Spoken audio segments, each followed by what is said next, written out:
বাংলাদেশের সবচেয়ে বড় ক্রাইসিস কি? এটা নিয়ে আসলে অনেক ধরনের মতভেদ থাকতে পারে, কিন্তু বেকারত্ব যে বাংলাদেশের জন্য একটা one of the main problem, এটি নিয়ে কিন্তু কোনো সন্দেহ নেই। আজকে টক উইথ তালুকদারের এপিসোডে এসেছিলেন ফাহিম মাসরুর, যিনি কিনা বিডি জবসের সিইও, এবং তার আরও অনেক ধরনের পরিচয় আছে। সো ফাহিম ভাইয়ের সাথে আমাদের আজকে আলোচনা হয়েছে বাংলাদেশের বেকারত্বের ফুল ডিটেলস নিয়ে, অনেক সমস্যা এবং সেগুলোর একটা প্রবাবল সমাধান নিয়ে। তার সাথে কথা হয়েছে বিডি জবসের মতো দারুণ একটা কোম্পানি কিভাবে প্রতিষ্ঠিত হলো, কিভাবে এরকম একটা কোম্পানি 25টা বছর কোনো কম্পিটিশন ছাড়া গ্রো করলো, এবং অবশ্যই আমাদের গেল জুলাই ম্যাসাকারের পর থেকে বাংলাদেশের অবস্থা এবং রাজনীতিক যেই আমাদের এখন চর্চা হচ্ছে বা আমরা রাজনীতির চেঞ্জের কথা বলছি, সেগুলো নিয়ে কথা। সো আজকের এপিসোডটা আমি ব্যক্তিগতভাবে খুবই পছন্দ করি, কারণ আমি ফাহিম মাসরুর ভাইয়ের সাথে সরাসরি কাজ করেছি। আমি ওনার কাছে ব্যক্তিগতভাবে অনেক রকমভাবে কৃতজ্ঞ। তার কাছ থেকে আমি প্রচুর জিনিস শিখতে পেরেছি, যেটা কিনা আমার কর্মক্ষেত্রে, আমার টোটাল লাইফে অনেক ধরনের পজিটিভ ইম্প্যাক্ট ফেলেছে। আমি একদম নিশ্চিত করে বলতে পারি আজকের এপিসোডটা আমার মতোই অনেকে দেখে প্রচণ্ডভাবে উপকৃত হবেন। হ্যাঁ, বিডি জবসের কত বছর হলো স্টার্ট করে? এই বছর আমাদের প্রায় 25 বছর হতে চললো। 25 বছর হয়ে গেল।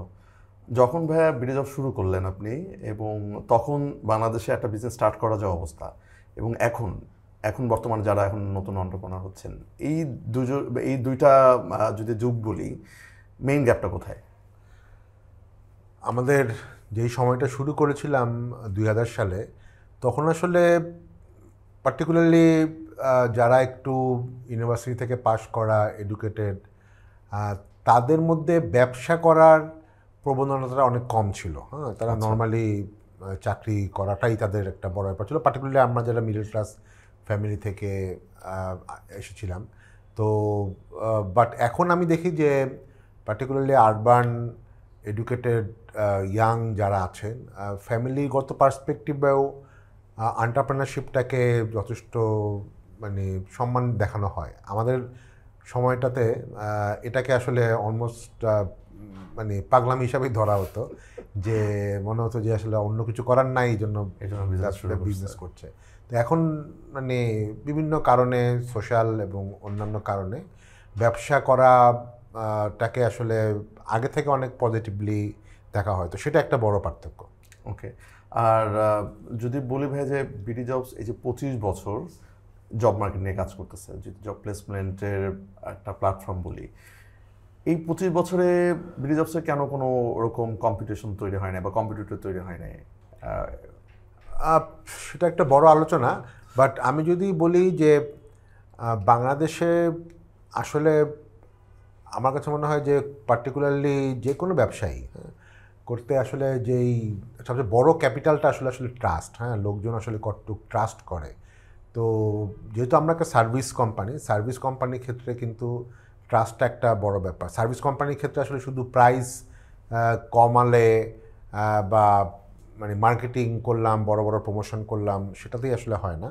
তো সেই জায়গাটাতে আমি মনে করি যে আসলে আমরা একটা নাম্বার হচ্ছে যে আমরা আগে থেকে শুরু করেছিলাম। আমাদের যখন শুরু করেছিলাম তখন আমাদের কম্পিটিশন ছিল না, বাট ফার্স্ট মুভার অ্যাডভান্টেজ, যেটা ফার্স্ট মুভার অ্যাডভান্টেজ আমরা পেয়েছিলাম। বাট তারপরে অনেকে করতে চেয়েছে, মানে আরও অনেক মানে বড় বড় গ্রুপও করতে চেয়েছে, আবার বড় মিডিয়াও আসলে এই জব পোর্টাল বা আমরা যেই কাজটা করি করতে চেয়েছে। বাট তখন যেটা হয়েছে, বাই দ্যাট টাইম অলরেডি আমাদের একটা বড় নেটওয়ার্ক হয়ে গেছে। নেটওয়ার্কের সাথে দুটো ব্যাপার আছে। একটা হচ্ছে যে এমপ্লয়াররা যারা আমাদের মাধ্যমে লোক নেয়, চাকরির জন্য নিয়োগ করে, আর একটা হচ্ছে যারা চাকরি খুঁজে।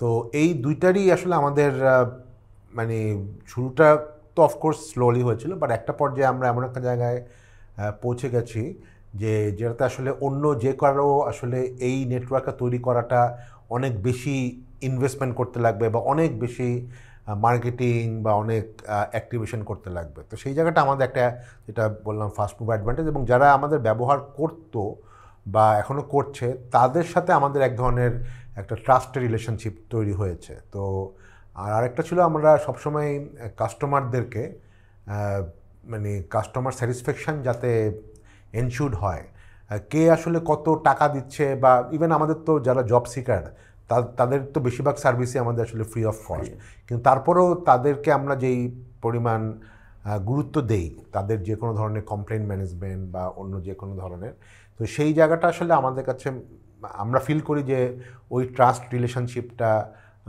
আমরা তৈরি করতে পেরেছি গত 20-25 বছর ধরে। তো সেটা আমাদেরকে হেল্প করেছে এই মার্কেট পজিশনটা ধরে রাখার জন্য। তো বাট তারপরেও at the end of the day competition তো থাকেই।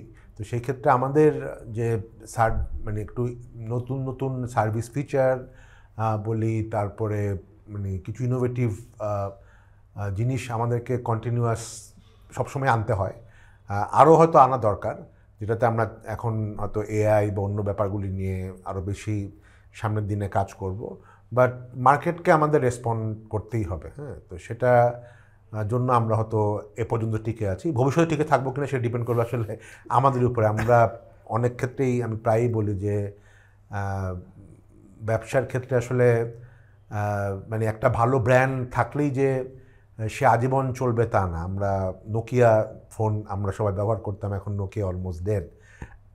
তারপরে এরকম অনেক আমরা জানি যে প্রোডাক্ট খুব ভালো ব্র্যান্ড থেকে আর্লি অ্যাডভান্টেজ থেকেও তারা টিকে থাকতে পারেনি। একটা হতে পারে যে তারা আসলে যুগের সাথে তাল মিলাতে পারেনি। তো আমরা যদি না পারি তাহলে আমরাও হয়তো একসময় থাকবো না। বাট এই জন্য আমরা এটাকে সবসময় একটা চ্যালেঞ্জ হিসাবেই দেখি। এটা একটা ভালো ব্যাপার বলছেন ভাই। যেমন গেল যদি আমি 8-10 বছর বলি, জব মার্কেটের মানে যারা জব সার্চ করে তাদের জব সার্চিংয়ের প্যাটার্নও তো অনেক চেঞ্জ হয়েছে। মানে অনেক ধরনের সোশ্যাল মিডিয়া গ্রুপ আছে যারা কিনা এগুলো একদম ফ্রি অফ কস্ট এই অ্যাসিস্ট্যান্সগুলো করে, কোম্পানিগুলো ডিরেক্ট রিক্রুটমেন্ট করে।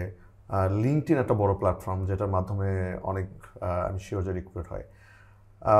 এবং সর্বশেষ যে এআইয়ের যে ব্যাপারটা, তো মানে এগুলো হয়তো ডিরেক্ট কম্পিটিটর না হলেও তো এটা বিডি জবসের একটা বড় একটা কম্পিটিশনের একটা অংশ, যে সোশ্যাল মিডিয়াগুলো যখন এই কাজগুলো করে বা সোশ্যাল মিডিয়া হেল্প নিয়ে যদি কেউ জব পায়, এই জিনিসগুলো বিডি জবস কীভাবে ট্যাকেল করে?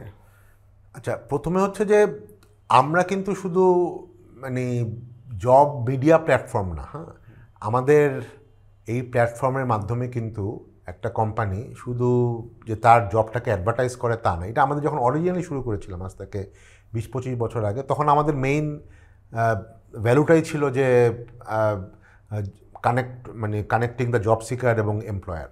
এরপরে কিন্তু আমি একটু আগে যেটা বলছিলাম যে অনেক ভ্যালু অ্যাডেড সার্ভিস আমাদের করতে হয়েছে। এখন একটা কোম্পানি আমাদেরকে ব্যবহার করে শুধুমাত্র তার জবটাকে পাবলিশ করার জন্য না। এই জবটা পাবলিশ করে সে অনলাইনে অ্যাপ্লিকেশান রিসিভ করা থেকে শুরু করে এই অ্যাপ্লিকেশানগুলোকে ম্যানেজ করা। কারণ একটা জবে দেখা যাবে যে অনেক কোম্পানি 1-1.5 হাজার 2-3 হাজার, আরও বড় কোম্পানি হলে প্রায় 10-15-20 হাজারের মতো অ্যাপ্লিকেশান পায়। এই অ্যাপ্লিকেশানগুলোকে ম্যানেজ করাও তার জন্য একটা বড় হ্যাসেল। সে যদি এই 10-15 হাজার ইমেল রিসিভ করে, এটা কিন্তু আসলে তার জন্য বাছাই করা ডিফিকাল্ট। তো সেই অর্থে এগুলিকে ফিল্টার করা, অ্যাডভান্স সার্চ দিয়ে যাতে এগুলিকে গুছাতে পারে, এবং তারপর হচ্ছে তার এই এত লোকজন থেকে বাছাই করে তাদের টেস্ট করা। অনেক ক্ষেত্রে তারা অনলাইনে টেস্ট করে আমাদের প্ল্যাটফর্ম মাধ্যমে, আমাদের এটার মাধ্যমে কিন্তু ভিডিও ইন্টারভিউও করে। হ্যাঁ, তো এরকম বেশ কিছু জিনিস আছে যেগুলো আসলে শুধুমাত্র জব পাবলিশিংয়ের মধ্যে সীমাবদ্ধ না।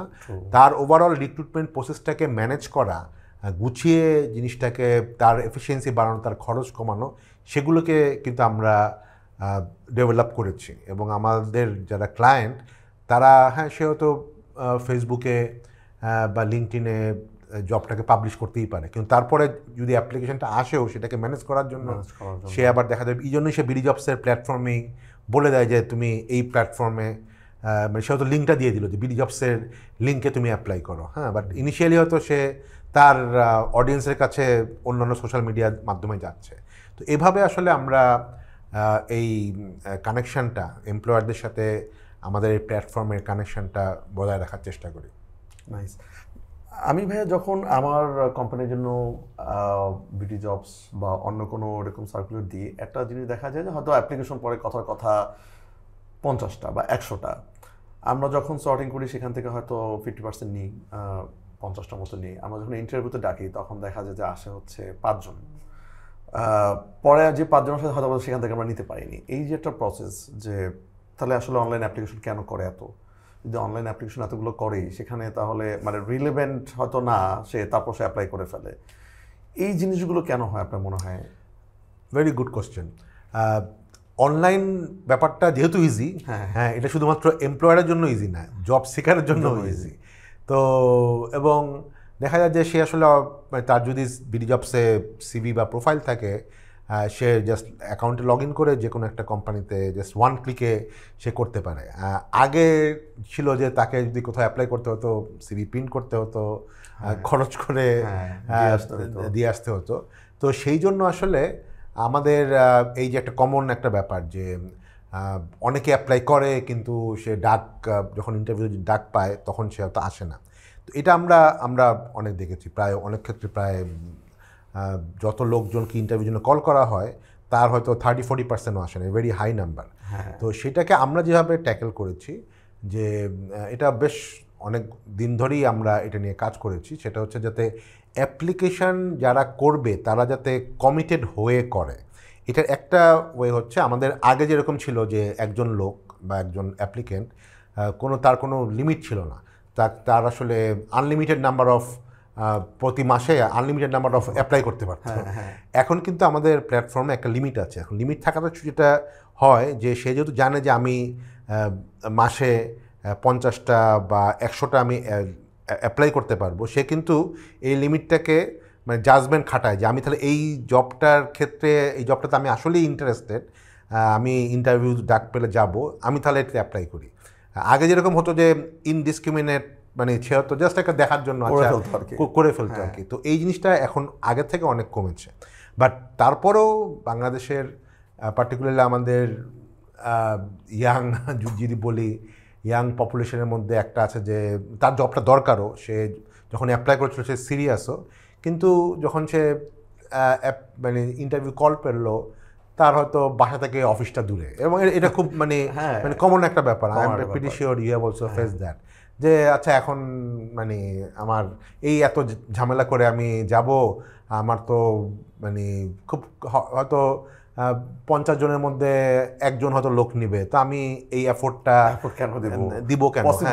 হ্যাঁ, তো এটা আসলে আমি মনে করি একটু আমাদের ইয়াংদের মধ্যেও আসলে জেনারেশনের মধ্যেও এই কালচারটা একটু বেশি, যে তারা আসলে যতক্ষণ না পর্যন্ত কোনো কিছুতে শিওর হয়, অনেক ক্ষেত্রেই তারা তাদের এক ধরনের মানে কমিটমেন্টের অভাব থাকে। হ্যাঁ, আর একটা বিভিন্ন কারণ আছে যে অনেক ক্ষেত্রে মনে করে যে ঠিক আছে এই কোম্পানিটা, মানে আমি শুনছি যে এই কোম্পানির স্যালারি হয়তো অত বেশি না, আমার এই বন্ধু তো এত স্যালারি পায়, কিন্তু আমি যদি এই কোম্পানিতে মানে যদি চাকরি সুযোগও পাই, আমার স্যালারি হয়তো অত বেশি হবে না।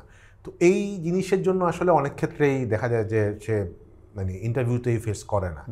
আমি সবসময় বলি যে চাকরি মানে কেউ যদি অফার পায়, হ্যাঁ, ইন্টারভিউ ফেস করার পর যদি অফার পায়, সে যদি চাকরি নাও করে, এই যে ইন্টারভিউ ফেস করলো তার জায়গায় এক্সপিরিয়েন্স, এটা কিন্তু অনেক ইম্পর্টেন্ট ব্যাপার। এবং সে যে কোনো একটা কোম্পানি থেকে অফার পাচ্ছে, এটা কিন্তু তার নিজের কনফিডেন্সটা গ্রো করে। তো সামহাউ এটা আমিও অনেক ক্ষেত্রে বুঝি না যে আমাদের পার্টিকুলার, এবং দেখছি যে আমরা যারা একটু ইয়াং, যারা ফ্রেশ গ্র্যাজুয়েটদের মধ্যে বেশি, তাদের আসলে চাকরি বেশি দরকার। আমাদের স্ট্যাটিস্টিক্স বলে যারা অলরেডি এক্সপেরিয়েন্স বা কোথাও চাকরি করছে, তারা কিন্তু ইন্টারভিউ কল পেলে তাদের মানে ratio of presence is much higher than fresh. ব্যাপারটা আসলে উল্টা হওয়ার কথা ছিল, কারণ এটাকে ডিস্যাটিসফ্যাকশনের কারণে। এটা আসলে আমাদের ওই যে আবার বললাম, আমাদের যারা একটু ফ্রেশ গ্র্যাজুয়েট, একটু young, they are very confused. তারা আসলে কি এটা মানে এটা আমরা জানি যে না, আমার কাছে মনে হয় এর পিছনে সোশ্যাল মিডিয়ার একটা কারণ আছে। আমাদের সোশ্যাল মিডিয়াতে আসলে আমাদেরকে সবাইকে খুব অস্থির করে ফেলে, তাই না? আমরা আসলে অনেক ক্ষেত্রে জানি না। হ্যাঁ, তো এটা মানে এটা আসলে জেনারেশনাল একটা ইস্যু। আমি যেটা সবসময় খারাপভাবে দেখি না, এই অস্থিরতাটা অনেক সময় পজিটিভলি কাজে লাগে। এবং আমরা দেখেছি যে আমাদের যে লাস্ট পলিটিক্যাল মুভমেন্ট হলো, এই অস্থিরতার জন্যই কিন্তু আসলে হয়েছিল। বাট অনেক ক্ষেত্রে পার্সোনাল ক্যারিয়ার লাইফে লোকজন আসলে মানে খুব ফোকাসড মানে ওয়েতে চিন্তা করতে অনেক ক্ষেত্রে পারে না, এবং এইটা দেখেছি আমি একটু যারা কম বয়স তাদের মধ্যে আছে, এবং এটা একটা বড় কারণ হচ্ছে আমাদের সোশ্যাল মিডিয়া। হ্যাঁ, তো যাই হোক, এটা নিয়ে হয়তো মানে যারা সোশ্যাল সায়েন্টিস্ট তারা আরও ভালো বলতে পারবে, বাট দিস ইজ ফ্যাক্ট। আমার কাছে কেন জানি মনে হয় ভাই যে মানে ইন্টারভিউ নেওয়ার যে ব্যাপারটা, সেইটা বোধ হয় ধরেন এই যুগের ছেলেমেয়েরা ক্র্যাক করে ফেলছে। মানে আমার ধারণা হচ্ছে ওরা এখন ইন্টারভিউ কীভাবে দেয় এটা খুব ভালোভাবে জানে, ওরা ইন্টারভিউ খুব ভালো দেয়। মানে অন্তত আমার গেল 3 বছর এক্সপিরিয়েন্স যদি আমি বলি, যারা ইন্টারভিউ দিতে এসছে তারা মোস্টলি 80-90% খুবই ভালো ইন্টারভিউ ফেস করছে। মানে কারণ ওরা বুঝে ফেলছে যে এগুলো জিজ্ঞেস করে, মোস্টলি 5টা-7টা প্রশ্ন খুবই কমন থাকে, ওরা খুবই প্রিপারেশন নিয়ে আসে এবং ওগুলো খুব ভালো আনসার দেয়। বাট পরে আর ধরনের খোঁজ পাওয়া যায় না যে বাসার কাছে বা দূরে বা ফ্যামিলি থেকে না করছে, এই ধরনের বিভিন্ন ব্যাপার বলে টলে তারপরে হয়তো করে না। আর একটা ব্যাপার মনে হয় যে আপনি অস্থিরতার কথা যেটা বলেন ভাই, যে তারা হয়তো জয়েন করার কিছুদিন পরে তারা খুব হয়তো জাজমেন্টাল হয়ে যায় যে আমি এখন যেখানে আছি আমার ফ্রেন্ড কি একটু বেটার পজিশনে আছে কিনা বা আমি চলে যাব কিনা। এবং এই যে সবাই যে কম্পেয়ার করে নিজেকে, হ্যাঁ, এটাও কিন্তু একটা বড় কারণ এই অস্থিরতা।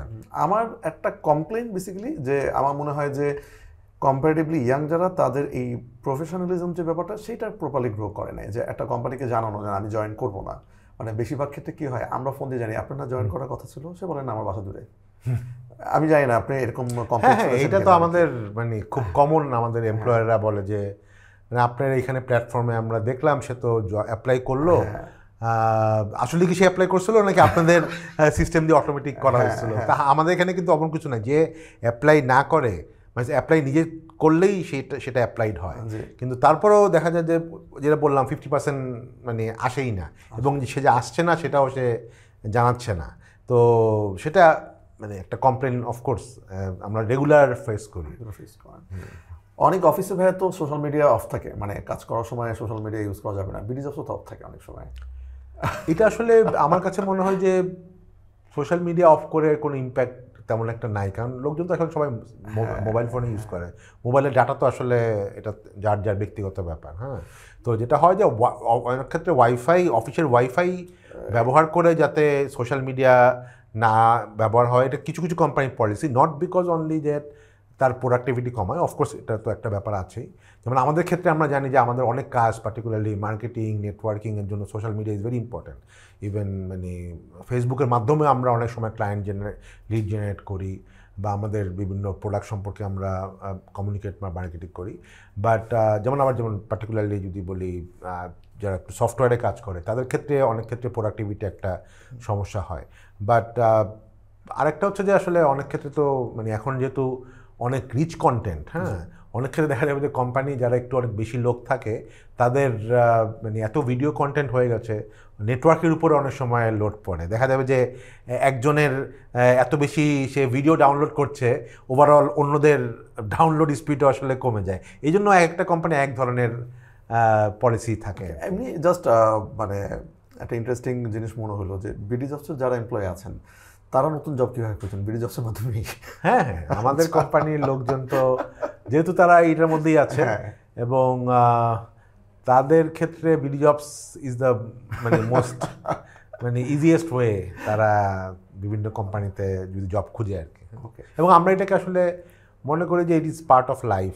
তার একজনের ক্যারিয়ার তো আমরা কোনোভাবে, সে যদি আরও ভালো কিছু করে, আরও মানে বেটার কিছু করতে চায়, উই শুড এনকারেজ দ্যাট। হ্যাঁ, বাট আমরা অটুক যেটা বলি যে আসলে ওই কিছু বেসিক প্রফেশনালিজম আমার ধারণা অন্য কোম্পানির মতো আমরাও এক্সপেক্ট করি যে অ্যাটলিস্ট সে যাতে সে যেহেতু একটা কাজে আছে, যারা পার্টিকুলারলি একটু যারা মিড লেভেলে যারা আছে তারা যাতে অ্যাটলিস্ট একটা নোটিস পিরিয়ড দেয়, 1 মাস বা 2 মাস নোটিস পিরিয়ড দেয় যে আমি এই সময়টাতে আরেকটা কোম্পানিতে সুইচ করছি।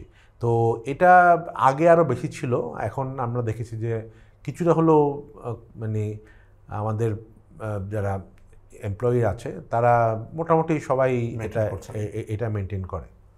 ভাইয়া তো অনেক বছর ধরে বাংলাদেশের IT industry, start up, SME এগুলোর সাথে জড়িত, মানে এদের অনেক ধরনের ডেভেলপমেন্টে আপনি সরাসরি কাজ করেছেন, আপনি শার্ক ট্যাঙ্কের জাজ হিসেবেও কাজ করেছেন।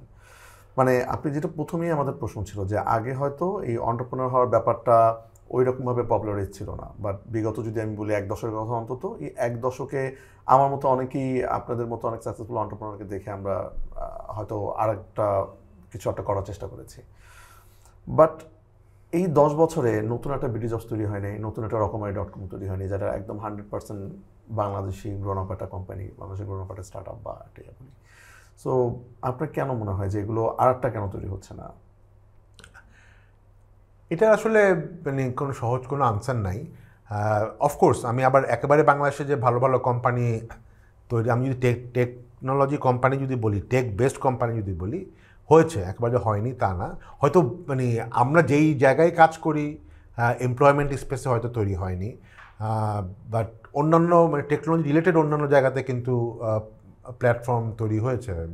বাংলাদেশি তো পাঠাওয়ার মতো কোম্পানি তৈরি হয়েছে, তো এরকম হয়েছে। বাট আমার কাছে মনে হয় যেটা একটা বড় ডিফারেন্স, আমরা যখন শুরু করেছিলাম, ইভেন ইউ হ্যাভ মেনশন রকমারি বা বিডি জবস, আমরা কিন্তু ঠিক মানে যখন শুরু করেছিলাম তখন আমরা জানতাম যে এই এই ভেঞ্চারটাকে আসলে টিকে থাকতে হলে একটা পর্যায়ে প্রফিটেবল হতেই হবে।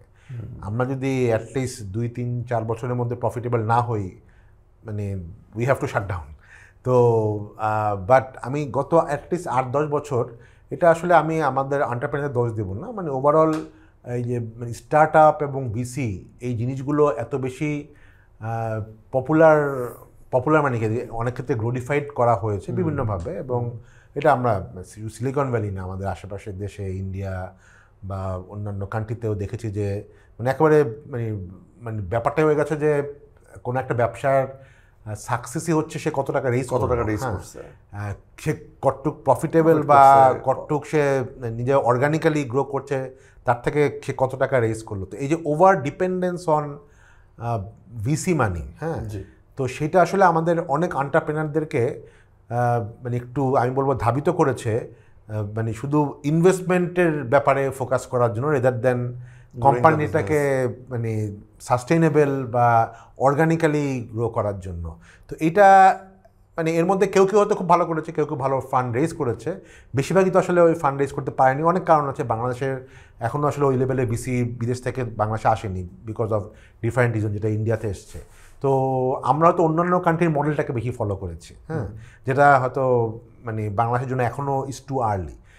তো বাংলাদেশের মডেলটা এখনও আসলে আমি মনে করি যে যেটা এখন অনেকে রিয়েলাইজ করছে যে কোম্পানি শুরু করা, নিজের ফান্ডেই শুরু করা, সে যদি অল্প কিছু বাইরে থেকে ফান্ড পায় দ্যাট ইজ ফাইন, যদি নাও পায় এমনভাবে কোম্পানিটাকে বিল্ড করা যে হয়তো সে 2-3 বছরে 10-20 গুণ বাড়বে না, বাট আস্তে আস্তে বাড়বে, কিন্তু তার মানে মিনিমাম এক ধরনের প্রফিট করবে, যেটা দিয়ে আসলে সে আস্তে আস্তে বাড়তে পারবে, এবং যাতে ইনভেস্টমেন্ট না পেলে যাতে কোম্পানিটা বসে না যায়। আমরা দেখেছি গত কয়েক বছরে প্রচুর কোম্পানি পার্টিকুলারলি ফান্ডের অভাবে আসলে বন্ধ হয়ে গেছে। তো এবং তারা কি আসলে ভালো এন্টারপ্রেনার না? Of course they are very good entrepreneur, হ্যাঁ, আমরা যতটুক ছিলাম আমাদের থেকে হয়তো ভালো এন্টারপ্রেনার, কিন্তু ওই যে তাদের ফোকাসটা ছিল মানে ভেরি হাই গ্রোথ এবং ভেরি মানে আমাকে ইনভেস্টমেন্ট আনতেই হবে, কারণ তার টোটাল জিনিসটাই আসলে ইনভেস্টমেন্ট সেন্ট্রিক একটা মডেল তৈরি করেছিল। হয়তো আমরা রিয়েলাইজ করেছি যে মানে হয়তো একটু অনেক ক্ষেত্রে একটু এক্সপেন্সিভ হইতে আমরা রিয়েলাইজ করেছি that might not be the most right model for Bangladesh, at least for the time.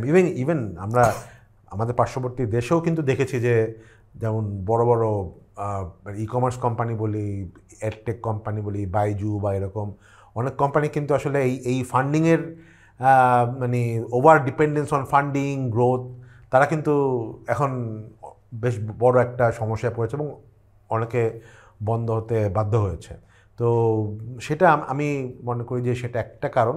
অনেক ক্ষেত্রে আমরা যদি এই কোম্পানি যারা যেই ফাউন্ডারদের কথা আমি বললাম, they had very good idea, good innovation, very smart, তারা যদি শুধু ইনভেস্টমেন্টের পিছনে না দৌড়িয়ে কোম্পানিটাকে বিল্ড করতো, আমাদের হয়তো এখন আরও অনেক সাকসেসফুল, হয়তো অত বড় কোম্পানি না, but successful company particular tech ফিল্ডে হতো।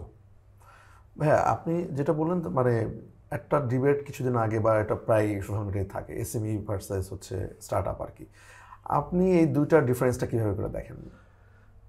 ওই যে এতক্ষণ যেটা বললাম, মানে স্টার্ট আপ আসলে মানে মানে আমাদের যদি বলি BD jobs is not a start up in that sense, কারণ বিডি জবস আসলে আমাদের মানে ইনভেস্টমেন্টের উপর ভিত্তি করে আমাদের কোম্পানি কখনো দাঁড়ায়নি। আমাদেরও ফরেন ইনভেস্টার আছে, কিন্তু তারা কিন্তু আমার কোম্পানিতে ইনভেস্ট করেনি, তারা আমাদের কিছু শেয়ার কিনে নিয়েছে। যেমন সে ফর এক্সাম্পল, যেমন বাইরে অনেক বাংলাদেশের মাল্টিনেশনাল কোম্পানি যেরকম থাকে, তারা ইনভেস্ট করে বা অন্য কারো থেকে তারা কিনে নেয় শেয়ার। তো বিডি জবসেরও বেশ কিছু শেয়ার, প্রায় অলমোস্ট 1/3 অফ দ্য শেয়ার বিদেশি company they have purchase from our local share, যারা অরিজিনাল ফাউন্ডার। কিন্তু কোম্পানি আসলে টিকে থাকার জন্য কখনো আমাদের ফরেন এক্সটার্নাল ফান্ডিংয়ের উপর ডিপেন্ড করতে হয়নি।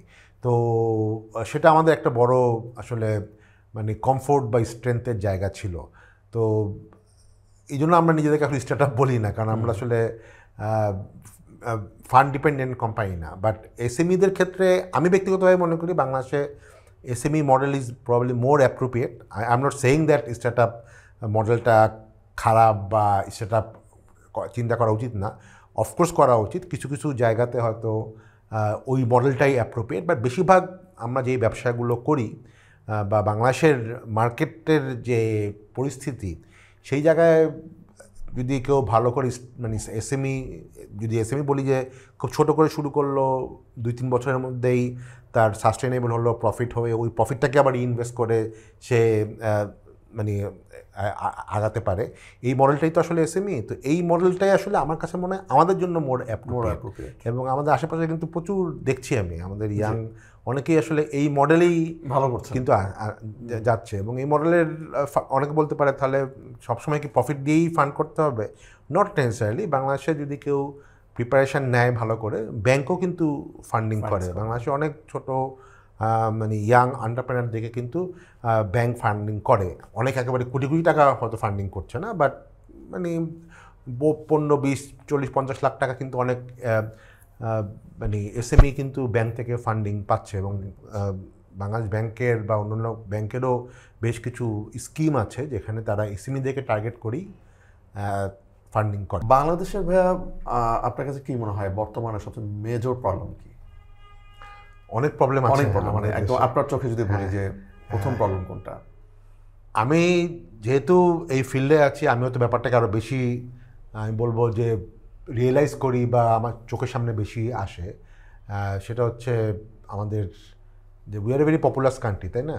তো আমাদের যে মানে এবং আমরা বলি যে আমাদের কান্ট্রিতে ইউথদের নাম্বারই এখন বেশি। আমরা যে আমাদের যে ডেমোগ্রাফি সেটার মধ্যে ইউথ অংশটাই বেশি। এবং সবচেয়ে মানে আশঙ্কার জায়গা হচ্ছে এই ইউথদের মধ্যে আসলে আনএমপ্লয়মেন্টটা সবচেয়ে বেশি। আমাদের যদি মানে ওভারঅল আনএমপ্লয়মেন্ট একটা বড় প্রবলেম, যে কোনো কান্ট্রির প্রবলেম, কিন্তু ইউথ অংশটার মধ্যে আনএমপ্লয়মেন্ট ইজ মানে এত বেশি যে আমরা যেটা মানে গত জুলাইয়ে দেখলাম, এটা কিন্তু আসলে বিস্ফোরণটা যে হয়েছিল এটা কিন্তু যদি আমরা একটু পিছনে যাই এমপ্লয়মেন্ট ইস্যুতেই আসলে শুরু হয়েছিল।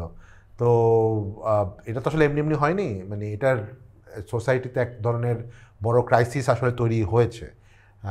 এবং ওই প্রবলেমটা যে মানে এত বড় প্রবলেম যেটা আসলে সলভ করাটাও খুবই চ্যালেঞ্জিং ব্যাপার। মানে এই সরকার তো পারেইনি, আমরা জানি যে এখানে আনএমপ্লয়মেন্ট সিচুয়েশন আরও খারাপ হয়েছে। আগামী সরকারও যে যারা আসবে তাদের জন্য যে এই প্রবলেমটা খুব ইজিলি সলভ করা সম্ভব হবে তা কিন্তু না। তো কারণ যত বড় প্রবলেম তত বেশি সিরিয়াসলি এটাকে হ্যান্ডেল করতে হবে। তো আমার কাছে মনে হয় আমাদের সবারই উচিত এই জায়গাটা কিভাবে আমরা মানে অ্যাটলিস্ট অ্যাডজাস্ট করতে পারবো। মানে অফকোর্স পুরোপুরি এটা এলিমিনেট করা সম্ভব না, যে আমাদের যেটাকে মানে বেকারত্ব বলি। বেকারত্বের মধ্যে আবার কয়েকটা ব্যাপার আছে। একটা হচ্ছে যে জেনারেল বেকারত্ব, ইউথ বেকারত্ব যেরকম আছে জেনারেলি, আরেকটা হচ্ছে এই ইউথদের মধ্যে যারা একটু এডুকেটেড সেইটার যেটাকে আমরা বলি শিক্ষিত বেকার, হ্যাঁ, সেইটা কিন্তু আরও বেশি। সে ফর এক্সাম্পল আমাদের কাছে যে ডাটা আছে সেখানে দেখা যাচ্ছে যে বাংলাদেশে যে ছেলেটা বা মেয়েটা হয়তো আর্লি ড্রপ আউট হয়, সে হয়তো ক্লাস 5, 7, 8 পরে আর পড়েনি, সে কিন্তু কোনো না কোনো একটা চাকরি বা কিছু করে ফেলছে। বাট সে যখনই কলেজে বা ইউনিভার্সিটিতে পড়ছে তার বেকার হওয়ার সম্ভাবনা বেশি। তো এটা তো আসলে উল্টা হওয়ার কথা ছিল, যে পড়াশোনা যত বেশি করবে তাহলে তার তো আসলে মানে অপরচুনিটি বাড়ার কথা। বাংলাদেশে কিন্তু ব্যাপারটা উল্টা।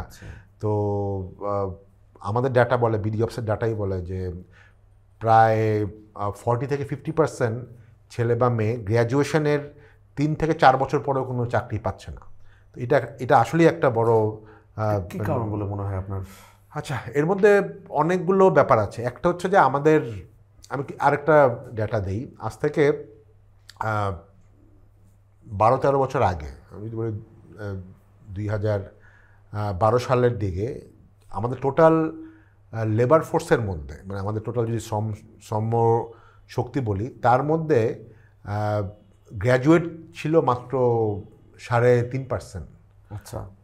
এখন গত 15 বছরে বা 13-14 বছরে এটা প্রায় 10% হয়ে গেছে। মানে যেটা বলার চেষ্টা করছে যে হঠাৎ করে গ্র্যাজুয়েট নাম্বার বেড়ে গেছে। এখন এটা প্রশ্ন আসতেই পারে যে কেন হঠাৎ করে বাংলাদেশে গ্র্যাজুয়েট নাম্বার বাড়বে কেন? কয়েকটা কারণ আছে।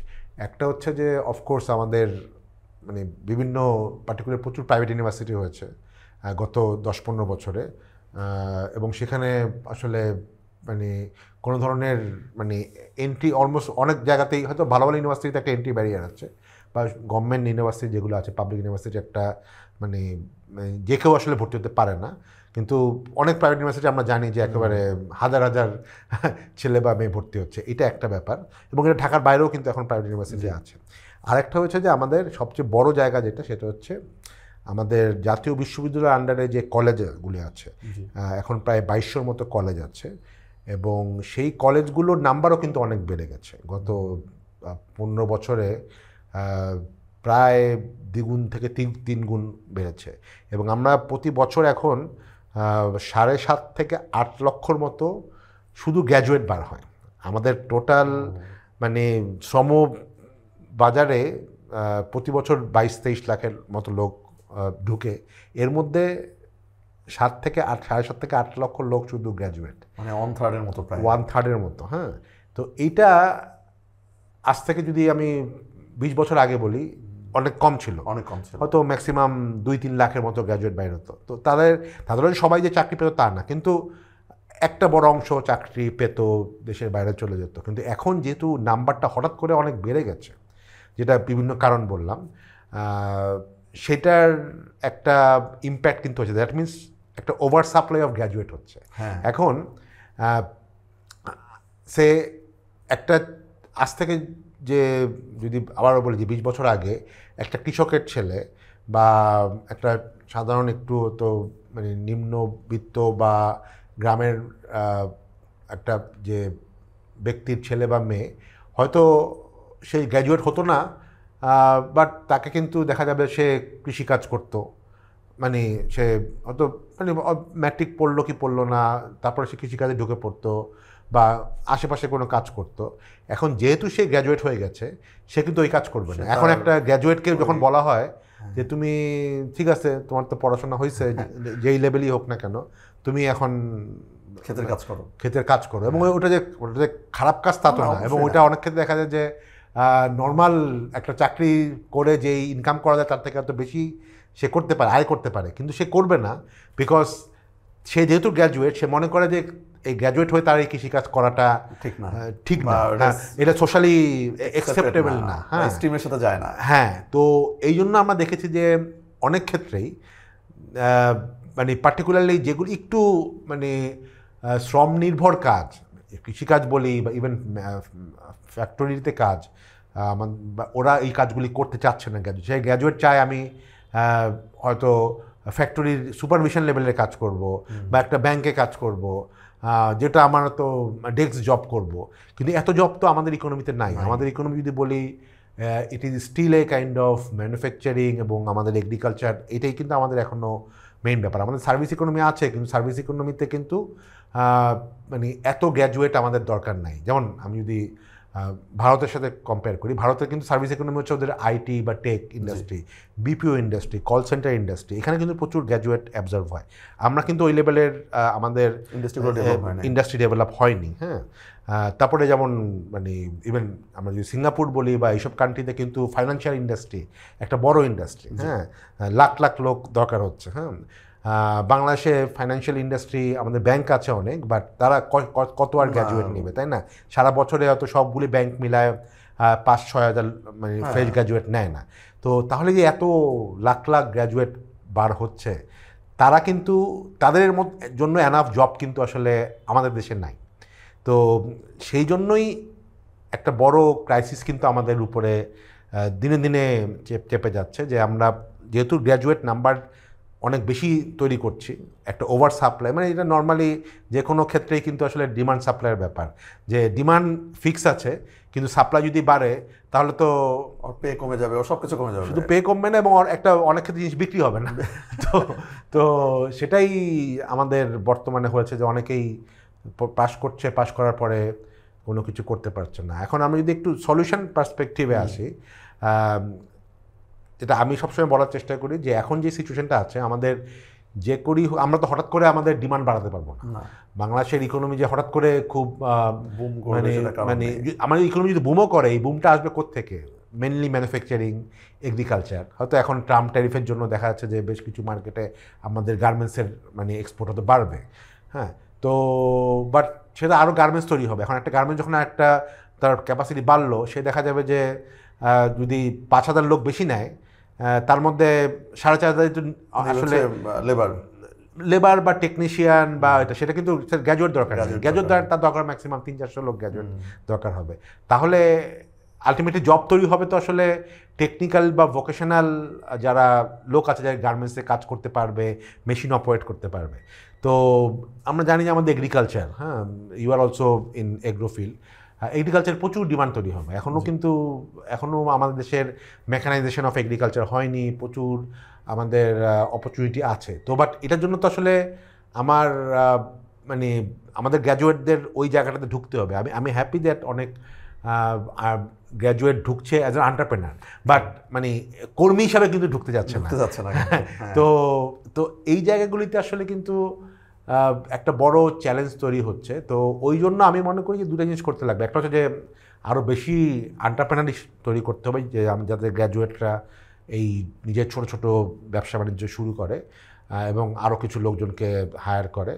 আরেকটা হচ্ছে আমাদের একটা অংশকে বিদেশে পাঠাতে হবে।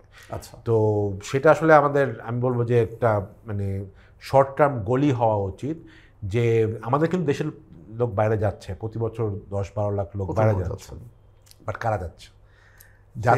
যাচ্ছে কিন্তু ওই একেবারে লেবার বা ম্যানুফ্যাকচারার বা ওই ওখানে যারা মানে যারা আসলে যেটা বললাম drop out, blue collar mostly যাচ্ছে। তো ইভেন মানে ওরা এমন লোক যাচ্ছে যে আসলে মানে ওইখানে যেই কাজ করছে এবং যে ইনকাম করছে, যেমন সৌদিতে বাংলাদেশের প্রায় প্রতি বছর প্রায় এখন 70-80% লোক সৌদিতে যাচ্ছে, ও কিন্তু ওখানে যে মাত্র 20-25 হাজারের বেশি টাকা ইনকাম করছে না, এবং সে এখানে জমি জমা বিক্রি করে ধারটা নিয়ে যাচ্ছে।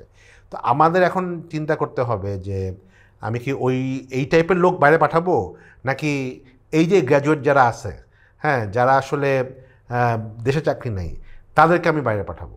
হ্যাঁ, তো আমরা যদি তাদেরকে বাইরে পাঠাতে পারতাম তাহলে কিন্তু আমরা দুইটা প্রবলেম সলভ করতে পারতাম। যে নর্মালি এ যখন বাইরে যাবে, সে কিন্তু একটু বেশি পাঠাতে পারবে, একটু বেশি ইনকাম করতে পারবে, এবং আমার একটা বড় ডোমেস্টিক প্রবলেমও কিন্তু কিছুটা হলো সলভ হবে। তো এই জন্য আসলে আমাদের মানে যেটা করা উচিত, যে এই গ্রুপটা যেটা বললাম বছরে যে 7-8 লাখ লোক বার হচ্ছে, এদেরকে কোন কোন দেশে আমরা পাঠাতে পারি বাইরে, হ্যাঁ, এই জন্য এবং তাদের জন্য আসলে এমন সব টার্গেট মার্কেট ঠিক করতে হবে যেগুলো আসলে ট্র্যাডিশনাল না, শুধু মিডল ইস্টে বা ওইসব জায়গায় না। যেমন আমরা বলছি যে তাদেরকে হয়তো like countries like Japan, even Germany, Europe, যেই কান্ট্রিগুলিতে আসলে এই টাইপের গ্র্যাজুয়েটদের দরকার আছে, হ্যাঁ, তারা যে ওখানে আসলে ম্যানেজার হবে তা না, like for example care giving, হ্যাঁ, তারপরে অনেক ধরনের জব তাদের ওখানে আছে যেগুলিতে তারা আসলে কাজ করতে পারে। তো সেটার জন্য তাদের দুটো জিনিস দরকার। একটা হচ্ছে কিছু প্র্যাকটিক্যাল স্কিল থাকতে হবে। আমি যদি কেয়ার গিভার পাঠাই, আমাকে তো কেয়ার গিভিংয়ের উপর তাকে এখানে ট্রেনিং করতে হবে, শুধু সে গ্র্যাজুয়েট হলেই তো হবে না। ওই গ্র্যাজুয়েট হয়ে তাকে 6 মাস বা 1 বছরের একটা ট্রেনিং দিতে হবে, হ্যাঁ। আরেকটা হচ্ছে তাকে এই সকল মার্কেটে বেশিরভাগ ক্ষেত্রে দেখা যাচ্ছে যে তার ওই স্থানীয় ল্যাঙ্গুয়েজটা থাকার লাগে। যেটা আমি বলছিলাম যে জাপান মার্কেটে কিন্তু কেউ জাপানিজ না জানলে সে কিন্তু ঢুকতেই পারবে না, হ্যাঁ, যত স্কিলই হোক না কেন। জার্মানি এটা বড় মার্কেট, ইউরোপের সবচেয়ে লার্জেস্ট ইকোনমি জার্মানি, ওদের এখানে হিউজ লেবার শর্টেজ আছে। তো সেই জায়গায় কিন্তু আমার জার্মান ল্যাঙ্গুয়েজ না জানলে ওই মার্কেটে আমি ঢুকতেই পারছি না, হ্যাঁ। তো এভাবে আমাদেরকে আসলে কিছু পলিসি নিতে হবে এবং কিছু ইমপ্লিমেন্ট করতে হবে, যাতে আমাদের এই গ্র্যাজুয়েটদেরকে আমরা ডাইভার্ট করে এই সকল নতুন নতুন মার্কেটে আমরা অ্যাবজর্ভ করাতে পারি। এমনি ভাইয়া ওকে, এটা একটা ভালো বলছেন, বাট এই ইনিশিয়েটিভ তো মোস্টলি গভর্নমেন্টের এন্ড থেকে বেশি নিতে হবে নাকি প্রাইভেট? আমি মনে করি আসলে গভর্নমেন্টের তো ইনিশিয়েটিভ নিতে হবে, এবং আমরা দেখেছি যে পার্টিকুলারলি রিসেন্ট গভর্নমেন্ট জাপানের ব্যাপারে খুব সিরিয়াস। মানে বলা হয়েছে যে 1 লাখ লোক আগামী 2-3 বছরের মধ্যে টার্গেট করছে। আমি মনে করি আসলে এটা 1 লাখ নেই, টার্গেট আরও বেশি হওয়া উচিত, এবং মার্কেট আছে, মার্কেট আছে। কারণ যে সকল কান্ট্রিতে যেটা বললাম সেই সব জায়গায় যে এজিং পপুলেশন যেহেতু আছে, মানে ওই কান্ট্রিগুলিতে আসলে ইয়াং লোক নেই অনেক কাজ করার। ইন্ডাস্ট্রি অনেক বড় হবে। হ্যাঁ, মানে শুধু কেয়ার গিভিং না, অনেক ধরনের ইন্ডাস্ট্রি আছে ওখানে। তো সেই জায়গাগুলিতে আসলে আমাকে কিছু ইনস্টিটিউশনাল মেকানিজম তৈরি করতে হবে। আরেকটা হচ্ছে যে আচ্ছা, বাই দ্য ওয়ে, এখানে আরেকটা ব্যাপার আছে যে আমাদের অনেক কান্ট্রিতে লোকজন গেছে, কিন্তু ওই কান্ট্রি দেখা যাচ্ছে এখন অনেক ক্ষেত্রে, যেমন ইতালি, ওই ক্ষেত্রে ইতালিতে এখন লোক যেতে পারছে না। তো সেটার বড় কারণ হচ্ছে যে এখান থেকে প্রচুর ফেক ডকুমেন্ট দিয়ে লোক পাঠানো হয়। ওরা তখন দেখা যায় যে বাংলাদেশিকে এখন ভিসাই দেয় না, যার আসলে যাওয়ার মানে যোগ্য ছিল তাকেও আটকায় দিচ্ছে। এবং আমরা রিসেন্টলি বিভিন্ন পত্রপত্রিকা দেখছি যে অনেক কান্ট্রিতে বাংলাদেশিদের এখন অনেক লিমিটেড ঢুকতে দেওয়া হচ্ছে না। তো সেই জায়গায় কিন্তু এই যাতে বাংলাদেশি কোনো লোক কোনো ফেক ডকুমেন্ট বা যেটাকে বলা হয় যে মানব পাচারের মাধ্যমে যাতে বিদেশে না যায়, তারা যাতে ফর্মাল ওয়েতেই যায়, সেটার ব্যাপারে সরকারকেই ভূমিকা নিতে হয়। আরেকটা ব্যাপার আছে, আসলে প্রাইভেট সেক্টরের রোল আছে। প্রাইভেট সেক্টরে আসলে আমাদের মানে আমরা যেটা দেখেছি যে আমাদের এই যে ইউনিভার্সিটিগুলো আছে, এই এখন 100-র মতো ইউনিভার্সিটি আছে, তারা বা এই যে প্রায় 2200-র মতো ন্যাশনাল ইউনিভার্সিটি আছে, এর মধ্যে একটা বড় অংশ কিন্তু প্রাইভেট। এই 2200 যে ন্যাশনাল ইউনিভার্সিটি কলেজের প্রায় বোধহয় 70-80% আসলে প্রাইভেট কলেজ। মানে কলেজ, প্রাইভেট ইউনিভার্সিটি কলেজ কিন্তু ন্যাশনাল ইউনিভার্সিটির আন্ডারে। কিন্তু মানে তারা কিন্তু আসলে অলমোস্ট মানে বেশিরভাগই বেকার তৈরির কারখানা। কারণ তারা যেই সাবজেক্টগুলি পড়াচ্ছে এগুলির সাথে কোনো মানে রিলেভেন্সি নাই, তার চাকরির কোনো রিলেভেন্সি নাই। তো সেই জায়গাগুলিতে মানে আমরা এখন বলছি যে দরকার হলে তুমি তাকে, ঠিক আছে, তুমি তাকে বিভিন্ন সাবজেক্ট পড়াও, সোশ্যোলজি পড়াও বা নর্মাল বাংলা পড়াও বা হোয়াট এভার, কিন্তু সাথে করে তাকে একটা মানে 3 মাস থেকে 6 মাসের একটা তুমি স্কিল বেসড করাও। যেমন যেটা বললাম, বাংলাদেশের এই ইউরোপ মার্কেট, ইতালি মার্কেটে বলি, স্পেনে সবচেয়ে বড় একটা ডিমান্ড হচ্ছে এখন শেফ। এবং দ্যাট একটা ভালো শেফ হলে কিন্তু বাইরে একটা ভালো ইঞ্জিনিয়ার থেকেও মানে অনেক বেশি ইনকাম করা যায়। তো মানে এই টাইপের যে মানে ব্যবহারিক যে কোর্সগুলো, সে যদি শিখতে পারে এবং সাথে করে একটা ল্যাঙ্গুয়েজ শিখলো, তাহলে কিন্তু এই যে ন্যাশনাল ইউনিভার্সিটির ছেলেপেলেরা বা ইভেন আমাদের যত প্রাইভেট ইউনিভার্সিটি থেকে ছেলেপেলে বার হচ্ছে, তারাও কিন্তু আসলে এই জবগুলো নিয়ে বাইরে যেতে পারে, এবং দেয়ার আর হিউজ ডিমান্ড অফ দ্যাট। তো সেখানে প্রাইভেট ইউনিভার্সিটি বলি বা এই কলেজগুলো যদি বলি, প্রাইভেট কলেজগুলো, তাদেরও একটা রোল আছে। আরেকটা রোল আছে আসলে আমাদের সোসাইটিরও। আমাদের সোসাইটিকে এখন বুঝতে হবে যে মানে, এবং প্যারেন্টসরাও অনেক ক্ষেত্রে দেখা যায় যে মানে তারাও, কেউ যদি চায় যে সে একটা মানে ব্যবহারিক মানে ভোকেশনাল বা টেকনিক্যাল স্কিল নেবে, অনেক ক্ষেত্রে প্যারেন্টসরা বলে আচ্ছা আগে তুই গ্র্যাজুয়েশন কর, একটা বিবিএ ডিগ্রি নে, এটা কর। এখন এই জায়গাটাতে আসলে আমাদের প্যারেন্টসদেরকেও আসলে অ্যাওয়ার হতে হবে যে ডিগ্রির আসলে এখন কোনো গুরুত্বই নাই। আর পার্টিকুলারলি এআই এর ব্যাপারগুলি এমনভাবে চলে আসতেছে যে এখন আসলে কে কতটুক ব্যবহারিক কাজ করতে পারে, দ্যাট ইজ মোর ইম্পর্টেন্ট। সে একটা ইউনিভার্সিটি বা কলেজ থেকে একটা সার্টিফিকেট নিয়ে আসলে তার কোনো লাভই নাই, বরঞ্চ সে তার ফ্যামিলির জন্য বোঝা হচ্ছে, দেশের জন্য বোঝা হচ্ছে। তো সেই ব্যাপারটাকে আসলে প্যারেন্টসদেরকেও আসলে বুঝতে হবে। এবং এই যে আমি যেটা একটু আগে বললাম যে আমার একটা ল্যাঙ্গুয়েজ শেখা, ইংলিশ শুধু না, কারণ বাংলাদেশের আমরা হিসাব করে দেখেছি যে 1.5 কোটি লোক বাইরে আছে, 1.5 কোটির মধ্যে আসলে প্রায় 1 কোটি লোক এমন জায়গাতে আছে যেখানে ইংলিশ চলেই না। তো তাহলে আমার তো আসলে আমরা সব কিছু কিন্তু আমরা মনে করছি যে ইংলিশ জানা মানেই গুড এনাফ। অফকোর্স ইংলিশ জানতে হবে, বাট সাথে করে আমার অন্য আরেকটা ল্যাঙ্গুয়েজও শিখতে হবে, যেটাকে আমরা থার্ড ল্যাঙ্গুয়েজ বলছি।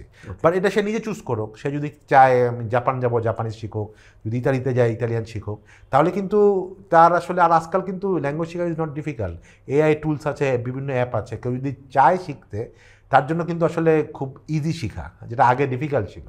তো এই চিন্তা ভাবনাটা, এই যে এক ধরনের একটু ট্র্যাডিশনাল মানে চিন্তার বাইরে যে আমি মানে কিছু করব, যেটা আমার অপরচুনিটি আছে আমি জানি, কিন্তু ওটার জন্য কি আমাকে কাজ করতে হবে, তো সেই জায়গাটা আসলে একটা সোশ্যাল চেঞ্জ বা অ্যাটিটিউডাল চেঞ্জ দরকার। এবং অ্যাটিটিউডাল চেঞ্জটা শুধুমাত্র মানে যার দরকার সে তো করবেই, তার পারিপার্শ্বিকতা, তার পরিবারও তাকে আসলে ওই জায়গাটাতে গাইড করতে হবে। এআই গেল 1-1.5 বছর যেভাবে ধরেন আমাদের একদম রেগুলেটর টুলে পরিণত হয়েছে, জব লাইফে তো এটা খুবই এখন ইম্পর্টেন্ট জিনিস। আগে আমরা যেমন বিভিন্ন রকম জব অ্যানাউন্সমেন্টে থাকতো যে Microsoft Word, Excel, Word, PowerPoint এগুলো জানতে হবে। এখন কিন্তু দেখা যায় যে ওর সাথে যে বেসিক যে এআই টুলগুলো আছে, চ্যাটজিপিটি, মিডজার্নি, এগুলোর কথা থাকে আর কি। মানে একটা বড় ধরনের ভয় যেটা প্রথম এই এআই যখন একদম রিটেল লেভেলে চলে আসলো তখন যেগুলো নিয়ে আলোচনা হলো যে এখন আসলে জব থাকবে না। আপনার কাছে কি মনে হয়? এটা আসলে ডিপেন্ড করে কনটেক্সটের উপরে। পার্টিকুলারলি একটু ডেভেলপ মার্কেটে, একটু আগে আমি যেটা বললাম যে সকল মার্কেটে মানে নলেজ ইকোনমি বা নলেজ ওয়ার্কার বেশি, যেমন কথার কথা মানে একটু আগে সিঙ্গাপুরের উদাহরণ দিলাম, তাদের ফাইন্যান্স ইন্ডাস্ট্রি, হ্যাঁ, লিগাল ইন্ডাস্ট্রি, বিরাট ইন্ডাস্ট্রি, ওই জায়গাগুলিতে কিন্তু AI almost kind of disruptive ওয়েতে মানে লোক মানে হিউজলি লোক কমাই দেবে। একটা ল ফার্ম, তার হয়তো আগে লোক ছিল 100, সে ওই সেম কাজটাই এখন 20 জন লোক দিয়ে করতে পারবে বা আরও কম লোক। আইটিতেও বোধহয়, আইটিতেও এক্স্যাক্টলি, ক্রিয়েটিভ ফিল্ডে, হ্যাঁ, মানে অ্যাডভার্টাইজিং ইন্ডাস্ট্রিতে। তো এই জায়গাগুলিতে আসলে মানে এআইয়ের ইম্প্যাক্টটা অনেক মানে বেশি হবে এবং অনেক দ্রুত হবে। বাট আমাদের আবার বলি, আমাদের একদিক থেকে এটা আমাদের জন্য একটু ব্লেসিং, আমাদের ইকোনমি তো আসলে নলেজ ইকোনমি এখনো হয়নি। তো আমি বলছি না এটা ভালো জিনিস, বাট মানে ইনসিডেন্টালি যেহেতু নলেজ ইকোনমি নাই, আমাদের রিস্কটাও একটু কম। আমাদের ইকোনমিতে এখনো আসলে বেসিক জায়গাতে, লাইক আমার ম্যানুফ্যাকচারিং, আমার এগ্রিকালচার, হ্যাঁ, তো সেই জায়গাগুলিতে আসলে এআইয়ের ইম্প্যাক্ট, হ্যাঁ, এখন কেউ বলতেই পারে যে আমার তো গার্মেন্টসের ক্ষেত্রে এখন রোবোটিক্স আসতেছে, এআইয়ের ভূমিকা আছে, কিন্তু এআইয়ের ভূমিকা আসবে, আমাদের এআই ব্যবহার করতে হবে, কিন্তু উই কান্ট মানে we don't see anything that মানে সব রোবটরা এসে মানে কাজ করে দেবে, কারণ রোবট ইটসেলফ ইজ এক্সপেন্সিভ, তাই না? ওর থেকে আমার লোক আরো অনেক লোক কম, কিন্তু বাট এই লোক যাতে আছে সেটা যাতে তারা এআই ব্যবহার করে আরও বেশি এফিশিয়েন্টলি কাজ করতে পারে। তো এআইয়ের ব্যবহার আমাদের হবে, ভালোভাবেই হবে, বাট আমার কাছে মনে হয় এআইয়ের যেটা সবাই বলছে এবং অলরেডি বিদেশে শুরু হয়ে গেছে যে একেবারে চাকরি চলে যাবে বা অনেকের চাকরি চেঞ্জ হয়ে যাবে, সেটা বাংলাদেশে ইমিডিয়েটলি হবে না। বাট আমরা যদি আবার এর অর্থ এই না যে আমরা এআই ব্যবহার করব না, বা মানে আমাদের আসলে এআইকে ব্যবহার করতে হবে যাতে আমাদের যেই জায়গাগুলিতে মানে কাজ করছি আমরা, হ্যাঁ, সব সেক্টরেই, এটা ম্যানুফ্যাকচারিং হতে পারে, এক্সপোর্ট হতে পারে, এগ্রিকালচার হতে পারে, ফাইন্যান্স ইন্ডাস্ট্রি, সব জায়গাতেই আমরা আসলে এআইয়ের ব্যবহার করতে হবে সো দ্যাট এফিসিয়েন্সি বাড়ানোর জন্য, হ্যাঁ, এবং কোয়ালিটি অফ প্রোডাকশান বা কোয়ালিটি অফ সার্ভিস ডেলিভারি বাড়ানোর জন্য। তো ইভেন এডুকেশন একটা বড় সেক্টর বাংলাদেশের, তো মানে এখন এআইয়ের মাধ্যমে তো প্রচুর গ্রামে গঞ্জে এখন বাচ্চারা যেখানে ভালো টিচার নাই, অঙ্কের টিচার নাই, ইংলিশ টিচার নাই, সেখানে কিন্তু আসলে এই এআইগুলো মানে আরও বরঞ্চ এই এআইটাকে আসলে একটা টিচারকে রিপ্লেস করবে বাংলাদেশের জন্য, তা কিন্তু করবে না, বরঞ্চ ওই টিচারটাকে আরও স্মার্ট করবে। এখন টিচার হয়তো স্টুডেন্ট যখন একটা অঙ্ক বুঝতে চায়, টিচার হয়তো বোঝাতে পারে না কারণ সে নিজে জানে না, কিন্তু এখন কিন্তু ইচ্ছা করলে টিচার এআইয়ের সাপোর্ট নিয়ে ও তার ছাত্র বা ছাত্রীকে অল্টারনেটিভ সলিউশন দিতে পারে, এবং এটা সবার জন্য ভালো। মানে এআই আমাদের জন্য মানে আমাদের মতো মানে সোসাইটির জন্য এআই থ্রেট না, বরঞ্চ এটা একটা বিরাট অপরচুনিটি, হ্যাঁ, কিন্তু সেই অপরচুনিটিকে আমাদের নিতে হবে, এটা তো কেউ দিয়ে দিবে না, তো সেটা একটা বড় ব্যাপার। ভাই, আপনার কাছে তো আমি শিওর যে প্রতিদিনই বা অনেক অ্যাসপায়ারিং এন্টারপ্রেনাররা আসেন, সো আপনি তাদেরকে কোন ইন্ডাস্ট্রিতে ধরেন ইন্সপায়ার করেন যে ওকে তুমি এই ইন্ডাস্ট্রি ট্রাই করতে পারো বাংলাদেশ থেকে যদি কেউ আসে? আমি তো অফকোর্স মানে যেহেতু আমার টেকনোলজি ব্যাকগ্রাউন্ডের লোক, আমি সবসময় টেকনোলজিটাকেই মাথায় রাখি, বাট টেকনোলজি যেমন আজ থেকে 10-15 বছর আগে আমরা সবাই হয়তো সে আউটসোর্সিং বা বিদেশে সফটওয়্যার এক্সপোর্ট করা, সার্ভিস এক্সপোর্ট করা, ওই ব্যাপারটাকে বেশি বলতাম, কিন্তু আমরা কিন্তু এখন দেখছি যে আসলে ওই মার্কেটটা উইল বি সবচেয়ে বেশি ইম্প্যাক্টেড বাই এআই, হ্যাঁ, একদম। তো ড্রাস্টিক্যাল ইম্প্যাক্ট, অলরেডি ইম্প্যাক্ট শুরু হয়ে গেছে, হ্যাঁ। তো সেই জায়গাটাতে আমি মনে করি আমাদের আসলে, আবারও বলি, যেই জায়গাগুলিতে প্রোডাকশান রিলেটেড জায়গা, হ্যাঁ, যেমন একটা জায়গা আমি আজকাল সবাইকে এনকারেজ করি যে এগ্রিকালচার বাংলাদেশে একটা বড়, এবং এটা আসলে মানে গ্লোবালি আসলে আমরা সব অনেক কিছু চেঞ্জ হয়ে যাচ্ছে এখন, যেমন প্রোটেকশনিজম অনেক বাড়ছে, গ্লোবাল মানে এক কান্ট্রি আরেক কান্ট্রির সাথে কিন্তু অনেক ধরনের ইস্যুস তৈরি হচ্ছে। ট্রাম্প ট্যারিফ যেটা বলে যে একটা কান্ট্রি আরেক কান্ট্রিকে আগে যেমন সব কিছু ফ্রি ট্রেড থাকতো, এখন কিন্তু অনেক ক্ষেত্রে বাধা হচ্ছে। তো এই ক্ষেত্রে আমাদের মতো কান্ট্রি, আমাদের 18 কোটি মানুষ, আমাদের 18 কোটি মানুষের দুইটা বড় মানে রিস্কের জায়গা। একটা হচ্ছে আমাদের 18 কোটি মানুষকে খাওয়ায় পড়ায় রাখতে হবে। Food security is going to B the most important thing. হ্যাঁ, কারণ আমরা যদি কোনো কারণে ফর এক্সাম্পল আজ থেকে তো 3-4 বছর আগে ভারতে যদি পেঁয়াজ আর মানে বাংলাদেশে পাঠানো বন্ধ হয়ে যেত, আমরা কিন্তু দেখি হঠাৎ করে দাম দ্বিগুণ তিগুণ হয়ে যায়। হ্যাঁ, এখন কিন্তু আমরা যেহেতু নিজস্ব পেঁয়াজ তৈরি করতে পারি, আমার কিন্তু ভারত যদি পেঁয়াজ রপ্তানি বন্ধ করে দেয়, আমার এখানে কিন্তু দাম হয় না। তো এটা একটা উদাহরণ দিলাম এই জন্য যে মানে যদি না আমরা নিজেদের সেলফ সাফিসিয়েন্সি কিছু জায়গায় বাড়াতে পারি, তাহলে কিন্তু আমাদের এরকম রিস্কি জায়গায় থাকবো। তারপর আরেকটা বড় জায়গা হচ্ছে আমাদের এনার্জি সিকিউরিটি। হ্যাঁ, তো এনার্জি সিকিউরিটির ক্ষেত্রে আমাদের যে একটা অপশন আছে, আমরা যেহেতু মানে উইয়ারে মানে কান্ট্রি যেখানে আমাদের প্রচুর সানলাইট আছে, হ্যাঁ, তো সেই জায়গাগুলিতে কিন্তু আমরা যেমন আমাদের অন্যান্য কান্ট্রি, ইভেন বলি যে ভারত তো আছেই, ইভেন পাকিস্তানের মতো কান্ট্রি কিন্তু প্রচুর সোলার এনার্জি তৈরি করছে। হ্যাঁ, তো এই জায়গাতে আমাদের প্রচুর ইনভেস্টমেন্ট দরকার হবে, রিনিউয়েবলের প্রচুর ইনভেস্টমেন্ট দরকার হবে। তো আমি মনে করি যে আমাদের যারা নিউ ইয়াং জেনারেশন যারা কাজ করতে চাচ্ছে, তাদের আসলে এই পার্টিকুলারলি এগ্রিকালচার, ফুড বা এই জায়গাগুলিতে আসলে ফুড প্রোডাকশন বলি বা রিনিউয়েবল, এই জায়গাগুলিতে কাজ করার প্রচুর অপরচুনিটি আছে এবং এটার মাচ মোর আমি মনে করি যে একটা মানে ইমিডিয়েট একটা ডিমান্ড অলরেডি আমাদের এখানে আছে। তো বাট সেটা আবার তারা যদি ট্র্যাডিশনালি করতে চায় তাহলে হবে না। এই জেনারেশনে যেহেতু টেকনোলজির সাথে এক্সপোজারটা আছে, তাকে আসলে সে ফুড প্রোডাকশন করলেও সেখানে টেকনোলজি ব্যবহার করতে হবে, ইনোভেশন নিয়ে আসতে হবে, তাই না? হ্যাঁ, তো মানে আজকাল সে কথার কথা, আজকাল কেউ যদি ফুড মানে একটা সে কোনো একটা জমি নিয়ে যদি কাজ করে, সে কি শুধুমাত্র মানে বীজ নিয়ে বপন করবে? তাকে এখানে আসলে মানে স্যাটেলাইট ইমেজিং ব্যবহার করতে হবে। হ্যাঁ, তাকে এখানে মানে যাতে আর্লি ডিটেকশন হয় সেটার জন্য প্রচুর এআই টুলস আছে, এগুলি ব্যবহার করতে হবে। এটা কিন্তু তার আগের জেনারেশন পারতোই না, কারণ সে তো এই টেকনোলজিগুলো নাই, জানেই না আর কি। এখন টেকনোলজি আছে, টেকনোলজিকে ব্যবহার তো করতে হবে এবং সেটা অতএব মানে এই যে মানে ট্র্যাডিশনাল যে ইন্ডাস্ট্রিগুলো আছে, সেই ইন্ডাস্ট্রিগুলির সাথে এই নিউ টেকনোলজির ম্যারেজ করতে হবে এবং এটা কিন্তু আমাদের এই জেনারেশনটাই, নতুন জেনারেশনটাই পারবে। এবং সবচেয়ে বড় কথা হচ্ছে আমাদের এই টেকনোলজিগুলো বা এআই বলি বা যাই, these are kind of blessing for us. কিন্তু ব্লেসিং তো মুখে বললে হবে না, এটার ইমপ্লিকেশন থাকতে হবে, ইমপ্লিকেশন বা এটার ব্যবহারটা করতে হবে।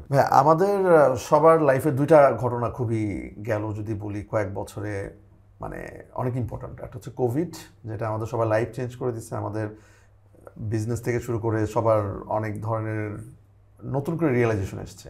আর একটা হচ্ছে যে গেল বছর আমাদের জুলাই ম্যাসাকারের কথা যদি বলি, আপনার কাজ আমরা সবাই দেখছি, আপনার লিঙ্কডইনে আমরা আপনাকে যারা ফলো করি তারা সবাইকে দেখছি, আমরা জানি যে কী ধরনের ব্যাপারগুলো হলো। তারপরে আপনার একটা অ্যাক্টিভিটিস আমাদের সবার চোখে আসছে, সেটা হচ্ছে যে ভয়েস ফর রিফর্ম যদি আমরা বলি, এইটা নিয়ে যদি একটু বলেন যে এক্স্যাক্টলি এটা কীভাবে শুরু হলো বা এটা কি করছেন, এটা আমরা এখন কোন স্টেজে এগুলো দেখতে পাবো? আচ্ছা,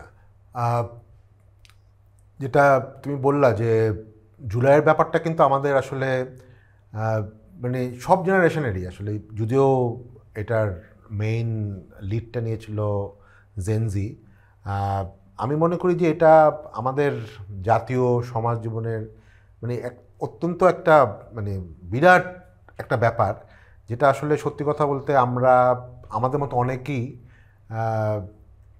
তারা একটা পর্যায়ে খুব হতাশ হয়ে গেছিলাম আমাদের দেশের ব্যাপারে, আমাদের রাষ্ট্রের ব্যাপারে। এবং এর মধ্যে অনেক লোকজন কিন্তু আসলে গত 15-20 বছর মানে হতাশ হয়ে দেশ থেকে বাইরে চলে গেছে। আর যারা অনেকে দেশে ছিল, আমার মতো অনেকে দেশে ছিল, তারা কিন্তু ভেবেই নিয়েছিল যে আসলে আমাদের এটাই আমাদের ভবিষ্যৎ, আমাদের দেশে গণতন্ত্র থাকবে না, আমাদের দেশে মানে যত্রতত্র লুটপাট হবে, দুর্নীতি থাকবে, তো মানে ইনস্টিটিউশনগুলো ধ্বংস হয়ে যাবে। তো এটার মধ্যেই আসলে ঠিক আছে, এর মধ্যে বেঁচে থাকতে হবে, ব্যাপারটা এরকম ছিল। বাট এই জুলাইয়ের ব্যাপারটা যে আমাদের ইউথরা এরকম একটা জিনিস তারা করলো, এটা অনেকে কিন্তু আমরা হয়তো মানে প্রেডিক্ট করতে পারিনি। বাট যখন আমরা দেখলাম যে তারা এটা করেছে, তখন কিন্তু সবাই সোসাইটিতে ইনভলভ হয়েছে এবং আমরা মানে এতই এটা আমাদের জন্য একটা মানে পাওয়া ছিল যে এটা আমাদের কাছে মনে হয়েছে যে আসলে মানে এই জিনিসটাকে আমরা কোনোভাবেই যাতে হাতছাড়া না হয়, হ্যাঁ, কারণ আমরা কিন্তু অতীতেও দেখেছি যে আমাদের 90-এর গণ আন্দোলনে এরকম একটা চেঞ্জ কিন্তু হয়েছিল, যদিও সেখানে এত রক্তক্ষয় হয়নি। ইভেন আমাদের মুক্তিযুদ্ধের সময়ও তো আমরা একটা বড় অর্জনের মধ্যে দিয়ে গিয়েছিলাম, বাট সেটাও কিন্তু বিভিন্ন সময় আমরা দেখেছি যে আমাদের অপরচুনিটি লস্ট হয়েছে।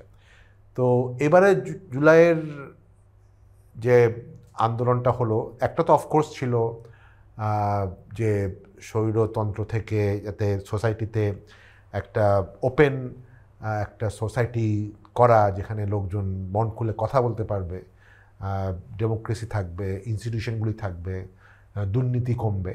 তো সেটা তো একটা ছিলই, but at the same time আমরা কিন্তু যেটাকে বলা হয় যে বিভিন্ন রিফর্ম, সংস্কার জায়গাগুলিতে আসলে সরকারও কিন্তু যখন দায়িত্ব নিয়েছিল তখন কিন্তু বলাই হয়েছে যে নির্বাচন তো হবেই, গণতন্ত্র হবেই, বাট আমাদের যেই সংস্কারগুলো আমাদের বিভিন্ন যেটা মানে সিস্টেমগুলোকে ধ্বংস করা হয়েছিল সেগুলি যাতে আবার রিবিল্ড করা হয় সংস্কারের মাধ্যমে।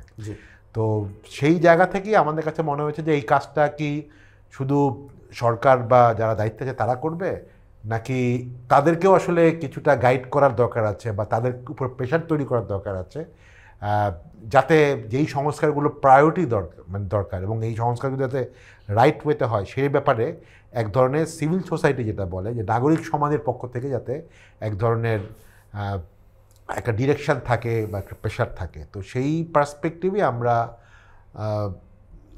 অক্টোবরের দিকে, গত বছরের অক্টোবরের দিকে, আজ থেকে প্রায় 1 বছর আগে, আমরা ভয়েস ফর রিফর্ম নামে একটা নাগরিক প্ল্যাটফর্ম করলাম, যেখানে আসলে বিভিন্ন সোসাইটির বিভিন্ন জায়গা থেকে, এর মধ্যে সাংবাদিক আছে, এর মধ্যে ইভেন স্টুডেন্টদের পক্ষ থেকেও রিপ্রেজেন্টেশন আছে, আমার মতো ব্যবসায়ীরাও এটার সাথে ইনভলভ হলো, আইনজীবীরা ইনভলভ হলো।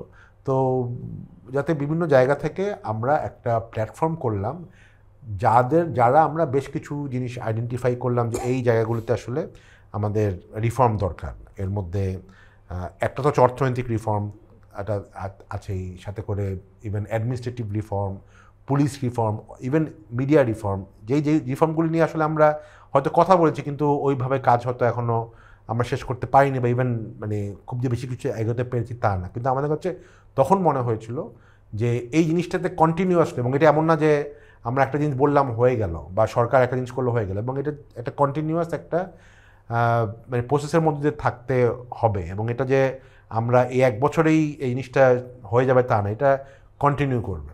তো সেইভাবেই আমাদের আসলে ভয়েস ফর রিফর্মের উদ্দেশ্যই ছিল এটা, যাতে রিফর্ম নিয়ে সোসাইটির যে রিফর্ম যেগুলো আছে, প্রয়োজনীয় যে রিফর্মগুলো আছে আমাদের বিভিন্ন ইনস্টিটিউশনগুলিকে রিবিল্ড করার, সেই জায়গাটাতে কাজ করতে লাগবে। তো তারপরেও আবার আমরা দেখলাম যে সেটা আমরা ভয়েস ফর রিফর্ম করলাম, এবং তারপরের পর্যায়ে আমরা আবার যেহেতু ইতিমধ্যে এই কনস্টিটিউশন নিয়েও রিফর্ম কিছু চিন্তাভাবনা শুরু হলো, সংবিধান সংস্কার নিয়ে, এবং এটা নিয়ে এখনও কাজ হচ্ছে। তো সেই জায়গাতে আমরা ভয়েস ফর রিফর্মের মতো এরকম আরও বেশ কিছু সিভিল সোসাইটি প্ল্যাটফর্ম যারা আসলে তারাও আমাদের সমাজের বা আমাদের রাষ্ট্রের মৌলিক জায়গাগুলিতে এক ধরনের উত্তরণ ঘটানোর চেষ্টার জন্য কাজ করেছে, এবং এদের মধ্যে বেশিরভাগই এই গত 10-15 বছরের আন্দোলনে সরাসরি সম্পর্কিত ছিল। তারা মিলে আবার আরেকটা মাদার প্ল্যাটফর্ম আর কি তৈরি করলাম, যেটা নাগরিক কোয়ালিশন আর কি, এবং তাদের প্রথম নাগরিক কোয়ালিশনের প্রথম বা মূল অবজেক্টিভই ছিল আসলে সংবিধান সংস্কারের ব্যাপারে বেশ কিছু, যে অলরেডি বেশ কিছু সরকারের যেই কয়েকটা কমিটি আছে বা কমিশন আছে তাদেরকে ইনপুট দেওয়া, এবং সেক্ষেত্রে রাজনৈতিক দলগুলোকেও তাদেরকে ইনপুট দেওয়া এবং একটা প্রেশার তৈরি করা, হ্যাঁ, যে এই সংবিধান সংস্কারগুলো তোমাদের করাটা খুবই জরুরি।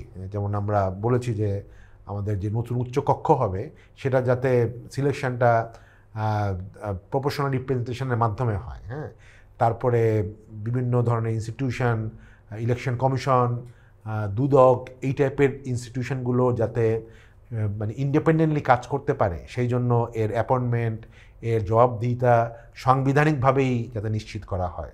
তো সেগুলো নিয়ে আমরা গত 7-8 মাস অলরেডি কাজ করেছি এবং আমরা মানে আনন্দিত যে এর বেশ কিছু জিনিসপত্র অলরেডি যে সরকারের যে ঐক্যমত্য কমিশন আছে যেটা লিড করছেন মাননীয় উপদেষ্টা নিজে এবং তার ডক্টর আলী রিয়াজ এটার সাথে অপারেশনালি এটাকে লিড করছে। তো ওনাদের সাথে আমরা অনেক বসেছি, রাজনৈতিক দলগুলোকেও আমরা বলেছি। তো বেশ কিছু আমরা বলবো না যে আমাদের 100% আমাদের মতামত যে অ্যাকসেপ্টেড হয়েছে বা তারা নিয়েছে, নট নেসেসারিলি, বাট একটা বড় অংশই তারা অ্যাকসেপ্ট করেছে এবং আমরা আনন্দিত যে আমরা এই রোলটা নিতে পেরেছি। কারণ শুধু আমাদের এই বড় বড় সংস্থাগুলো যে শুধুমাত্র রাজনৈতিক দলগুলো করবে তা না, এখানে নাগরিকদেরও একটা অংশগ্রহণ দরকার আছে।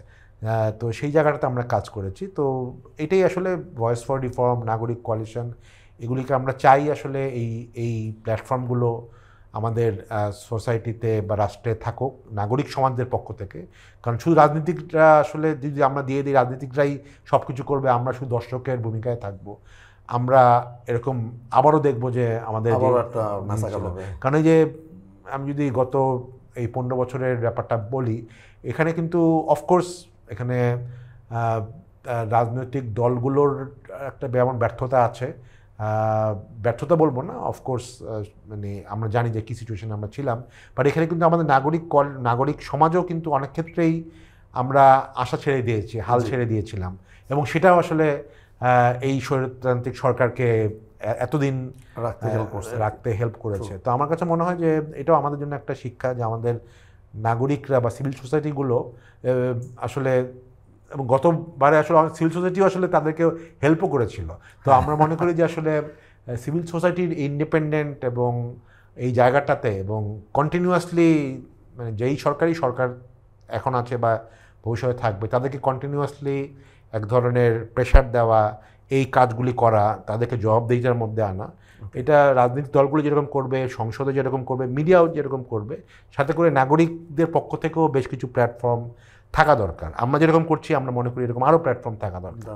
তো সেইটাই আমাদের আসলে মেইন অবজেক্টিভ ছিল এই প্ল্যাটফর্মগুলো তৈরি করার ব্যাপারে। দারুণ, এটা দারুণ একটা উদ্যোগ। ভাই আপনি তো ধরেন যদি আপনাকে নিজেকে পরিচয় করান, আপনি কীভাবে পরিচয় করেন এখন? আপনি কি অন্টারপ্রেনার হিসেবে পরিচয় করেন, নাকি আপনার যদি লিঙ্কডইনে আমি বলি প্রাউড সিটিজেন অফ বাংলাদেশ, ওইভাবে করে আপনি কোনটাতে কমফোর্টেবল? বা আপনি এখন অ্যাক্টিভিস্ট, সোশ্যাল অ্যাক্টিভিস্ট হিসাবে নিজেকে কি পরিচয় করেন, বা এটাকে আপনি ধারণ করেন এই পরিচয়টা? আমি মনে করি আসলে একজন মানুষের তো মাল্টিপল পরিচয় থাকতে পারে। আপনি কোনটাতে কমফোর্টেবল? না আমি আসলে সবগুলিতেই কমফোর্টেবল। আমি মনে করি যে যেটা নাগরিক যেটা বলি, আমার কাছে মনে হয় সবচেয়ে বড় ব্যাপার হচ্ছে নিজেকে একজন সুনাগরিক হিসাবে মানে তুলে ধরা। হ্যাঁ, এখন ব্যবসা হচ্ছে আমার প্রফেশন। হ্যাঁ, একজন আইনজীবী যেরকম প্রফেশন হচ্ছে আইন ব্যবসা, ডাক্তারের প্রফেশন আছে, তো সবাই তো আমরা নাগরিক, তাই না? একজন শিক্ষক সেও তো একজন নাগরিক। তো অনেক ক্ষেত্রে আমাদের যেটা সমস্যা হয় যে আমরা নিজেদেরকে যদি একটা গণ্ডির মধ্যে থাকি যে আচ্ছা আমি শিক্ষক, অতএব মানে শিক্ষকের স্বার্থটা দেখাই হচ্ছে আমার কাজ, তাহলে কিন্তু আসলে সবাই যদি এভাবে করে সোসাইটিতে আসলে একটা কেওয়াস হবে। কিন্তু আমরা সবাই কিন্তু এগুলির উপরেও আসলে নাগরিক, অতএব আমাদের কিন্তু একটা ব্যালেন্স রাখতে হবে এবং সবাইকে নিয়েই সমাজটাকে এগিয়ে নিতে হবে। এবং কিছু জিনিসপত্র আমাদের মানে এগ্রি করতে হবে যে না, আমরা যেভাবের মতো আমাদের নিজেদের মতো করে আমাদের স্বার্থ রক্ষা করব, বাট রাষ্ট্রের বা জনগণের বৃহত্তর স্বার্থকে আমরা কখনো কম্প্রোমাইজ করব না, তাই না? আমি যদি বলি যে আমাদের ব্যবসায়িক সমাজের ক্ষেত্রে আমরা দেখেছি যে আমাদের গত এই 10-15 বছর যেই মানে আমাদের ফাইন্যান্সিয়াল ইন্ডাস্ট্রিকে আসলে ধ্বংস করা হয়েছিল। হ্যাঁ, এবং এটা কিন্তু রাজনীতিকবিদরা, কিছু আমলা এবং ব্যবসায়ীরা মিলেই এই ধ্বংসটা করেছে। হ্যাঁ, এবং এটার কিন্তু সবচেয়ে বড় যদি বলি সবচেয়ে বড় ক্ষতি কিন্তু হচ্ছে আমাদের একেবারে যারা ক্ষুদ্র ব্যবসায়ী যারা আছে, তারা ব্যাংক থেকে লোন পায় নাই, লোন পেয়েছে আসলে অলিগার্করাই নিয়ে গেছে বলে কেউ লোন পায়নি, তাই না? তো এই আমরা অনেক ক্ষেত্রে যদি নিজেদের মানে স্বার্থটাকে মানে সামনে নেই এবং সেটা যদি বিগার পিকচারটা আমরা যদি না দেখি যে আমাদের ইনস্টিটিউশনগুলো যদি ধ্বংস হয়ে যায়, আসলে আমরা সবাই একটা পর্যায়ে সাফার করব। অতএব আমাদের নিজস্ব যাতে লং টার্ম সাফার না করি, এই জন্য কিছু কিছু জায়গাতে আমাদের আসলে নিজেদের গোষ্ঠী স্বার্থের উপরেও আসলে যেতে হবে আমাদের নিজেদের জন্যই এবং আমাদের নিজেদের পরবর্তী প্রজন্মের জন্য।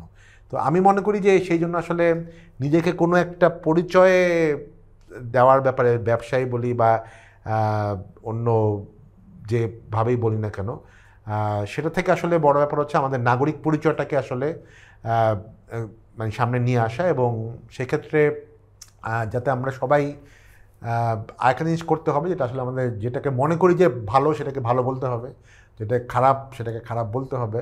যেহেতু এই যে আমি একটু আগে যেটা বললাম যে জুলাইয়ের সবচেয়ে বড় অর্জন হচ্ছে আমরা আসলে কথা বলার, মানে মুক্তভাবে কথা বলার একটা সুযোগ পেয়েছি। এখন এটা যদি আমরা না বলি, সুযোগ থাকা সত্ত্বেও যদি না বলি, তাহলে তো আসলে মানে আমরা নিজেদেরই ক্ষতি করতেছি। এটা ভালো বলছেন ভাই, কিন্তু মানে আমি শিওর যে আপনি এটা ফেস করেন। আমি যদি বলি গেল 2 মাসে আমি কিছু লিখি, তো আমি দেখা যায় যে প্রচণ্ডভাবে ট্যাগড হই যে তুমি এই মতাদর্শের, তুমি ওই মতাদর্শের বা এরকম কিছু। আপনি আরও 1000 গুণ বেশি হন, আমি শিওর। আপনি এই জিনিসগুলোকে কীভাবে হ্যান্ডেল করেন? মানে আপনি যখন কোনো একটা জিনিস লিখলেন, আপনার একটা মতামত লিখলেন, কোনো একটা হয়তো আপনার কাছে মনে হয়েছে যে এটা ভুল, তখন তো একটা গ্রুপ অফ পিপল আপনাকে বিশেষ একটা দল বা বিশেষ একটা গোষ্ঠীর সাথে ট্যাগড করে। আমি অবশ্যই একদিক থেকে লাকি যে আমাকে ট্যাগিং অত করা হয়নি বা হয় না, ভবিষ্যতে যে হবে না সেটা বলা যায় না। বাট আমি মনে করি আসলে কারো না কারো তো যে কোনো মতাদর্শ থাকবেই, বাট আমাদের সোসাইটি আসলে খুব একটা পরিবর্তনের মধ্যে দিয়ে যাচ্ছে। তো এটাকে আসলে আমি আসলে মনে করি যে এই আমাদের এই যে এই ট্যাগিং কালচার, এটাও আসলে একটা পর্যায়ে থেমে যাবে।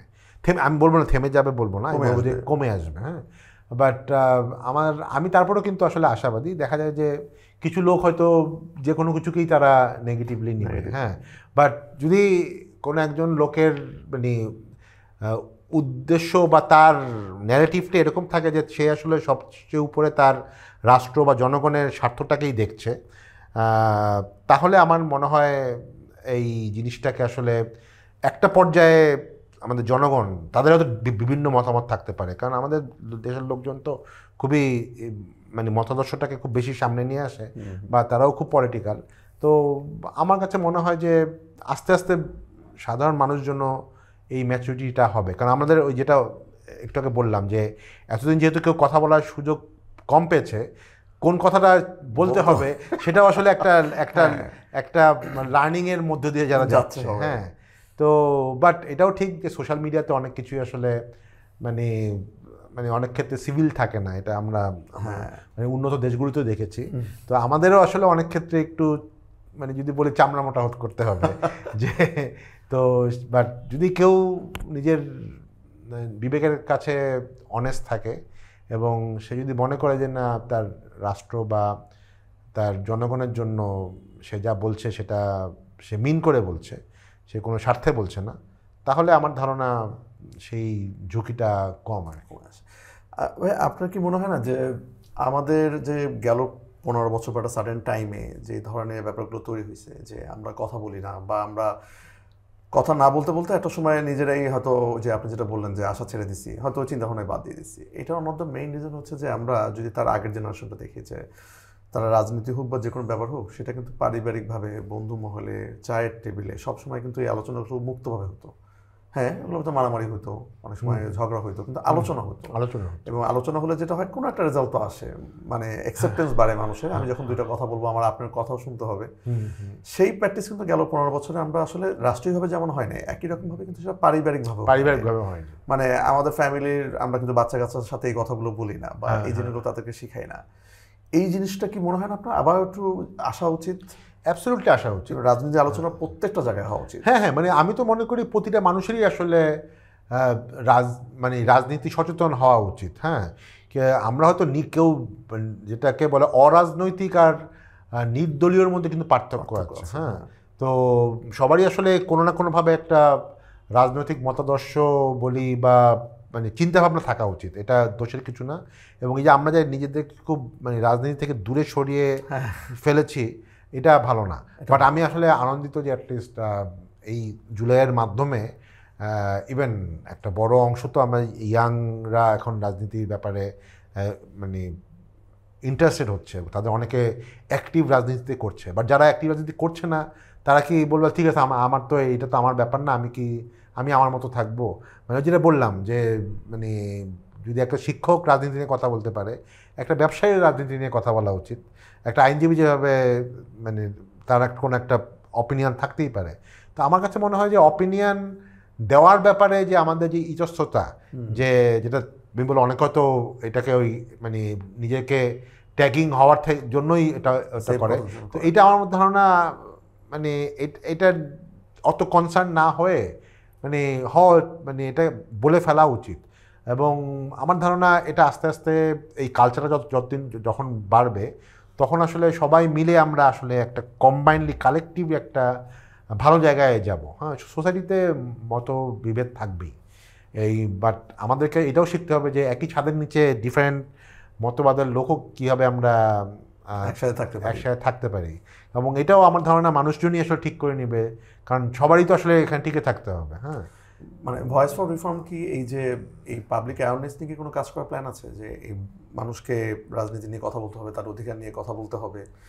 আমাদের ভয়েস ফর রিফর্ম ব্যাপারটাই তো এরকম। মানে এটা তো হচ্ছে বলে মানে আরো ইয়াংদের ভিতরে যেমন এটা নিয়ে আরো সচেতনতা তৈরি করার কোনো ক্যাম্পেইন বা কোনো? হ্যাঁ, এটা আমরা করব, যেহেতু আবারও বলি যেহেতু গত কয়েক মাস এত বড় বড় রিফর্ম নিয়ে আসলে রাষ্ট্রীয় পর্যায়ে মানে আমাদের কাজ করতে হয়েছে বা মানে উদ্যোগ নিতে হয়েছে।